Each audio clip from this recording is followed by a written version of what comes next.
Hey guys, welcome back to my channel. So today I am talking about Sula, जो कि Toni Morrison के द्वारा लिखा गया है। सो गाइस, इसको डिस्कस करने से पहले मैं इसके राइटर के बारे में डिस्कस कर देती हूँ। टॉनी मॉरिसन जो है एक अमेरिकन नॉवलिस्ट है और इन्होंने ऐसी बहुत सारी शॉर्ट स्टोरी राइटिंग और ऐसे राइटिंग्स लिखी हैं जिसके कारण इन्हें नोबेल प्राइज़ से नवाजा गया है। और सूला जो है इनकी बहुत फेमस नॉवल है। और सूला जो कि एक generational drama I can say that, like ये पीढ़ी टू पीढ़ी चलती हुई ड्रामा है। इन 1973 नवंबर में यूएस से ये ड्रामा शुरू हुई थी और इनके दादी, मदर, ग्रैंड मदर, ये सारे इनके डॉटर, इनकी फ्रेंडशिप चलती हुई रही और इसको एक जनरेशनल ड्रामा के रूप में रखा गया। सो गाइस, इस स्टोरी की शुरुआत होती है सूला और नील से। बट सूला और नील को डिस्कस करने से पहले, स्टोरी को डिस्कस करने से पहले मैं इसके कैरेक्टर के बारे में डिस्कस कर देती हूँ। सो गाइस, इसका पहला कैरेक्टर जो कि नील राइट जो है, नील राइट की मदर है हेलन राइट। हेलन राइट जो है वो पहले न्यू ऑर्लिन्स में रहा करती थी अपने ग्रैंड मदर के साथ, क्योंकि उनकी मदर की मृत्यु हो चुकी थी तो अपने ग्रैंड मदर के साथ रहा करती थी न्यू ऑर्लिन्स में। आफ्टर जब उनकी शादी हो जाती है तो विलिंग राइट के साथ, उनके हस्बैंड जो कि कुक थे, उनके साथ रहती हैं। उनकी एक बेटी होती है जिनका नील राइट मैंने जैसे कि नाम बताया। फिर सेकेंड जो कैरेक्टर आता है सूला की मदर जो होती है वो होती है हना पीस और उनकी ग्रैंड मदर होती है ईवा पेज। इसके अलावा भी दो मेन कैरेक्टर होते हैं इस ड्रामा में।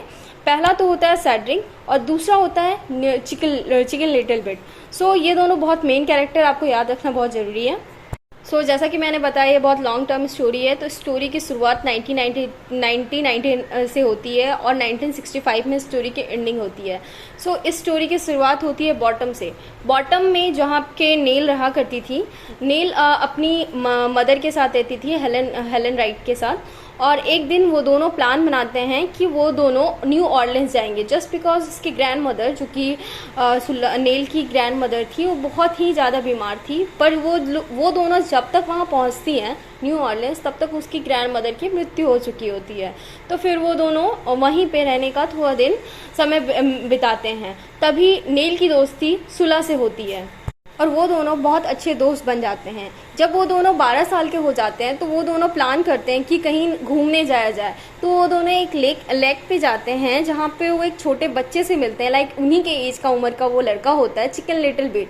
उनके साथ बहुत अच्छी दोस्ती हो जाती है उनकी और वो दोनों एक दूसरे के साथ खेल रहे होते हैं, वो तीनों एक दूसरे के साथ खेल रहे होते हैं। तभी चिकन लिटिल बिट की मृत्यु हो जाती है, जस्ट बिकॉज लेक में गिरने के कारण। वो दोनों बहुत वरीड हो जाती है और वहाँ से वो भाग जाती हैं। अब इस चीज़ को हुए 1 साल बीत चुके हैं। वो जो घटना थी 1922 की थी, अब ये 1 साल आगे आ चुकी हैं 1923 में, जहाँ पे इनकी जो सूला की मदर होती है हना पीस, उनकी मृत्यु हो जाती है। और कुछ दिनों के बाद ही नील की शादी हो जाती है जूड ग्रेन जो कि उनके हस्बैंड होते हैं। सूला भी वहाँ के बॉटम को, गलियों को छोड़ के वहाँ से ऑस्ट्रेलिया चली जाती हैं कुछ दिनों के बाद। फिर ऑस्ट्रेलिया से जब वो आती है 1937 में, तो वो मिलती हैं अपनी ग्रैंड मदर ईवा पीस से और उनसे बहुत सारी उनके ऊपर ब्लेमिंग करती हैं। कहती हैं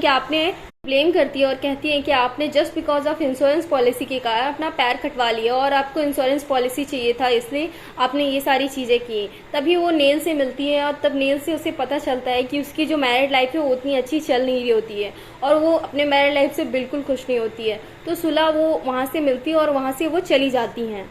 पर उसके बाद भी सूला का कई बार नील के घर में आना जाना लगा होता है, पर सूला का नील के घर आना जाना it's not a big deal, but Neel के लिए बहुत बड़ी बात हो चुकी थी, क्योंकि जूड जो था वो सूला को लाइक करने लगा था और वो उन दोनों जो थे वो एक दूसरे के साथ रहने लगे थे।